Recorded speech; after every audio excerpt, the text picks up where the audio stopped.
The balls on this motherfucker. And I find, just Carol, on this point, one of the interesting things about the American media is there is a fascination. If you go to any American law school, there are these, prisoner rights clinic. There are people who objectively committed heinous crimes, but the American media and the American Legal Academy has decided that even though they committed bad crimes, their sentence was disproportionate, they were mistreated in some way. You know who never ever gets an ounce of sympathy when it comes to that disproportionate sentencing is people who voted for Donald Trump and participated in the January 6th protest. First of all, motherfucker, it wasn't a protest. It was a domestic terrorist attack on our nation. Secondly, none of those other people in prison, none of them, none of the people serving time in prison with disproportionate sentences, or none of the people who put them there, or none of the people who step up to a podium and bitch, even have the ability to do that if the January Sixers were successful.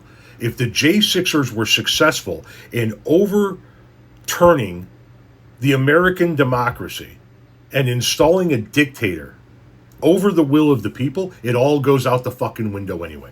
Why should they get any sympathy? Their sentences were not harsh enough. They tried to end American governance.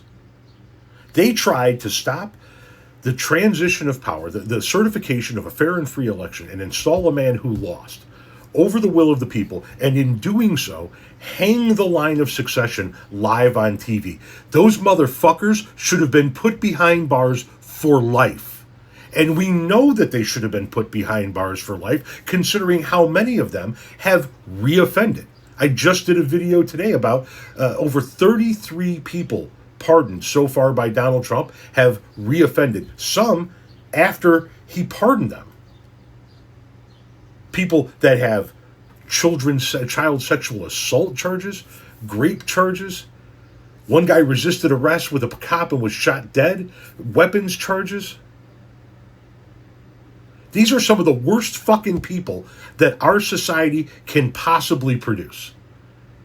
And in a moment of propaganda-fueled rage, they marched to the Capitol building on the orders of their dear leader in order to kill their vice president, the Speaker of the House, and anybody else they disagreed with in that building. Like I said, live on Facebook, so that they can say, we're done with the American experiment. It was fun for a couple of 100 years, but now we're just going to have this guy as a dictator. Fuck you when you ask for sympathy for J6ers. Not only do they not deserve sympathy, they didn't deserve their fucking pardons, and they don't deserve a dime of our fucking money. And if you support giving January Sixers part of this $1.77 billion, you are about as un-American as it gets.